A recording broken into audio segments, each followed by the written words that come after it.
The soft clatter of cleaning supplies echoed down the polished marble hallway as Mira hugged the bucket close to her chest. Her small frame barely made a sound, her eyes downcast, always careful not to meet anyone's gaze. She had only been working at Blackstone Tower for 2 weeks, but the fear of making a mistake clung to her like the scent of bleach on her fingers. Today was supposed to be easy, just clean the executive floor since most of the big bosses were out for the quarterly retreat. 1 floor, 10 offices, and no one to bother her. She liked the quiet. It didn't judge her. It didn't ask questions. It didn't care that she came from the slums or that she had lost her parents before turning 18. She looked at her crumpled list. Office 87A, she whispered to herself, trying to remember what her supervisor had said. But her fingers were trembling slightly. Why were they always trembling? And then, as if fate had twisted her path deliberately, she turned right instead of left. She pushed open a tall glass door with 87B etched subtly I. Inside was a stunning space, sleek furniture, floor-to-ceiling windows overlooking the city skyline, and a fresh scent of cedar and something sharper. She gasped a little, but then shook it off. Just clean, Mira. In and out. She set to work, humming a soft tune her mother once sang, carefully wiping the crystal vases and leather chairs. She paused at the giant desk, marveling at the neatness. No coffee stains, no post-it notes, just a pen, a leather planner, and a photo frame face down. She didn't dare look at the photo. Some things weren't hers to touch. What she didn't know was that the office belonged to Arav Malhotra, the reclusive young CEO of Malhotra Ventures, a tech empire that had once been his father's legacy, now doubled in value under his quiet leadership. He was supposed to be in Singapore. The press said he rarely smiled. He never dated. And he always worked late, when he was in town. But flights change. Plans shift. And heartbreak makes a man unpredictable. Mira was dusting the shelves when she heard the sound of the door opening behind her. She stiffened, dropping the cloth. Arav stepped in, suitcase still in hand, his tired eyes landing on her instantly. He blinked. Once. Twice. She spun around, wide-eyed, heart racing. I'm sorry, sir. There must be a mistake, I thought this was. He raised a hand to stop her stammering. His gaze wasn't angry. Just curious. Who are you? He asked softly, stepping closer. I'm Mira, she whispered. Housekeeping. I was told this floor was empty. I didn't mean. He nodded slowly, setting his bag down. You've cleaned my office. Her breath caught. I didn't mean to, please don't report me. I just need this job, sir. Please. He studied her, the fear in her eyes, the fragility in her voice. It wasn't fake. It wasn't rehearsed. She looked like someone who didn't expect kindness. What's your name again? He asked, gentler now. Mira. Well, Mira, he said, walking to the desk and sitting down, you've done a good job. It's cleaner than it's been in weeks. She blinked. Really? He nodded, a faint smile tugging at his lips. Really? She smiled faintly too, then quickly dropped her eyes and reached for her bucket. I'll go now, sir. Sorry for the trouble. But before she could step out, he said something that made her freeze in her tracks. You sing when you clean. Her heart jumped to her throat. It helps me focus. It's a nice voice. She dared a glance at him, and for the first time, their eyes met, just for a second. Something flickered there. Curiosity. Softness. Maybe even longing. She left before he could say more. But that moment didn't leave either of them. End of Chapter 1. Let me know when you're ready for Chapter 2, where their paths cross again in an unexpected way, and emotions grow deeper. If you enjoyed Chapter 1, don't forget to like this video, subscribe to the channel, and hit the bell icon for more heartwarming, emotional love stories that remind us how fate can work in mysterious ways. Arav Malhotra sat in his now spotless office, fingers idle over his laptop keyboard, but his thoughts weren't on mergers or numbers. They were on her, the shy maid with trembling hands and a quiet voice who had accidentally wandered into his sanctuary and unknowingly left a mark deeper than most meetings ever did. Mira. There was something in the way she had apologized, like she was used to being blamed for things that weren't her fault. Something in the way she refused to look him in the eye, but couldn't hide the faint flicker of kindness when she smiled. And that voice. That song. The one that lingered in his mind like perfume on an old scarf. The next day, he came to the office earlier than usual. He never did that. But he wanted to see if she would return. He had no logical reason to expect her. Yet, when the elevator chimed and he heard the familiar shuffle of soft shoes on marble, his heart actually beat faster. Mira Adont wanted to come back to the executive floor. But Mrs. Lotta, the supervisor, had insisted. Clean 87A today. CEO's in, so do it fast and stay quiet. Mira nodded, clutching her supplies. Her hands weren't just trembling now, they were cold with nerves. Would he be there again? Would he remember? Would he report her? She knocked this time. A quiet tap. Come in, said the familiar deep voice. She stepped in slowly. He was at his desk, sleeves rolled up, a mug of coffee steaming beside him. He looked up and smiled, a small, rare thing, like a winter sun. Mira, right. Her breath caught. He remembered. Yes, sir. I came to clean the other office today.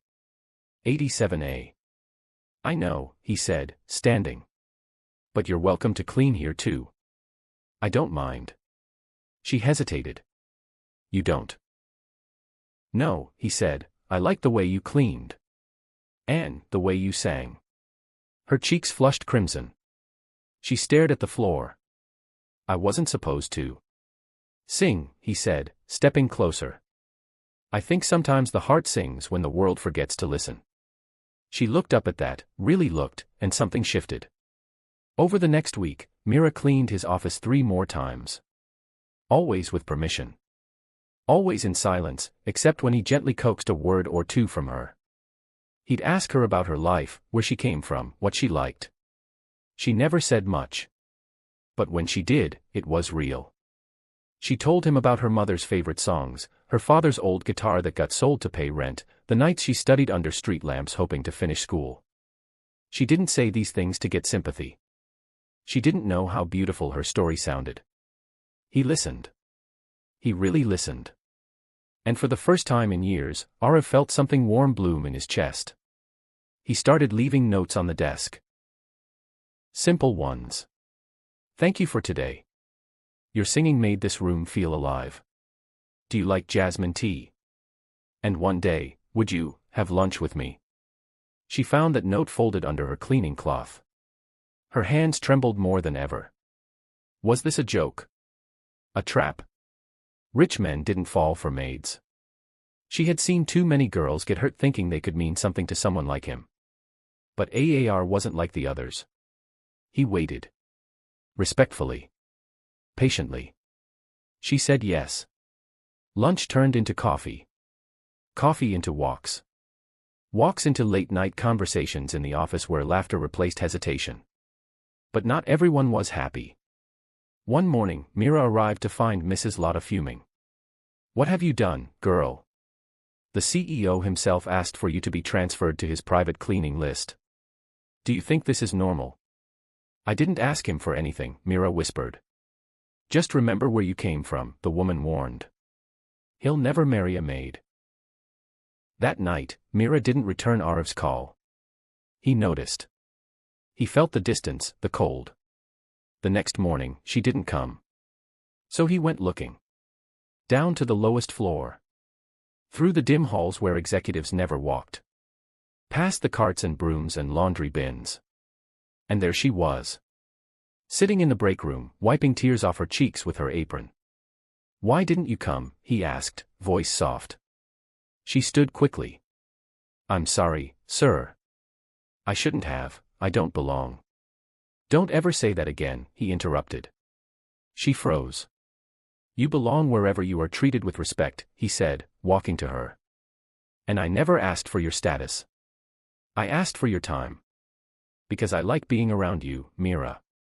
You remind me of the world outside this cold tower. But I'm just a maid. No, he whispered, lifting her chin. You're the only one who's seen me as more than a CEO. She looked at him, vulnerable and shaking. And what if the world laughs at us? Let it laugh, he said, brushing a thumb across her cheek. I'd rather be mocked for love than respected for loneliness. And in that moment, everything changed. He didn't propose right away. But he walked into the boardroom the next week holding her hand. Let them whisper. She was no longer just the shy maid. She was the woman who had cleaned a heart that had long stopped feeling. And he was the CEO who had everything but had found the one thing he'd never known he was missing. The end. Sparkling heart, if this story touched your heart, don't forget to like the video, subscribe to our channel, and share it with someone who believes in love beyond limits. More heartwarming stories are coming your way every week, because love finds us in the most unexpected places.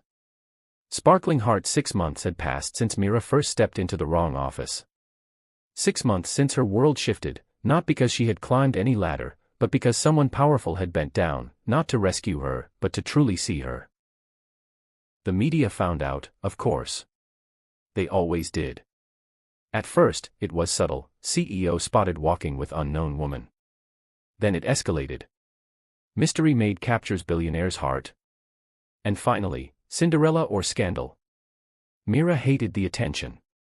Her name was printed in articles, her past dragged out like dirty laundry. They twisted her silence into arrogance. Some called her a gold digger. Others called her lucky. But Arav, he stood by her. When a reporter shoved a mic in his face and asked, "Why a maid, Mr. Malhotra? Surely you could have anyone." He simply smiled and said, "Yes. But she never wanted anything from me except honesty." That one line shut down half the tabloids. Still, Mira withdrew. She started turning down invitations to Arav's events. She stopped singing when she cleaned. She worried she was ruining his image. One evening, while she stood alone on the rooftop of Blackstone Tower, her favorite secret escape, he found her wrapped in silence and wind. "You don't have to hide from my world," he said softly. She turned to him, teary-eyed. "But I don't belong in it." "Who decides that?" he asked. "People with cameras? People with titles? Or your own heart?" She closed her eyes. "I just want peace, Arav." He stepped closer, pulling a small velvet box from his pocket. "You are my peace." She gasped softly as he opened it, a simple silver ring with a single jasmine carved into the band. "I don't care if we get married in a palace or in the servants' quarters," he said. "Just say yes." She didn't say anything. She just threw her arms around him and whispered the word against his chest. Yes. The wedding was small. No media, no glittering gowns. Just close friends, some co-workers from both floors, and a quiet ceremony in a garden that reminded Mira of home. Later that night, Mira stood before the mirror, not in a maid's uniform, not in a designer dress, but in a soft cream sari stitched by her late mother's own hands. Arav came up behind her, wrapping his arms around her waist, his chin resting on her shoulder. "You're beautiful," he whispered. She smiled gently. "I used to clean offices. Now I'm running a home with a CEO husband.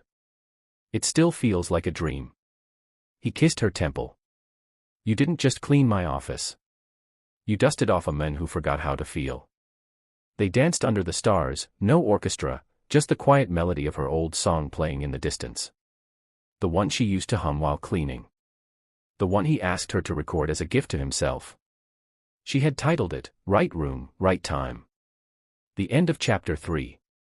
Growing Heart. If this final chapter moved you, please like the video, subscribe to our channel, and share the story with someone who believes love isn't defined by wealth, but by how two hearts meet. Mira adjusted the sleeves of her soft cotton kurta as she walked into the community center she'd started with Arav's support.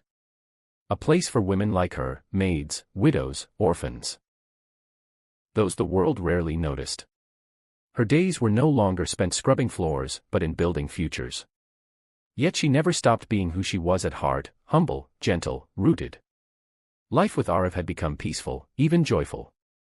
They spent their evenings talking about dreams, sipping jasmine tea, and sometimes laughing over her first clumsy cleaning day in his office.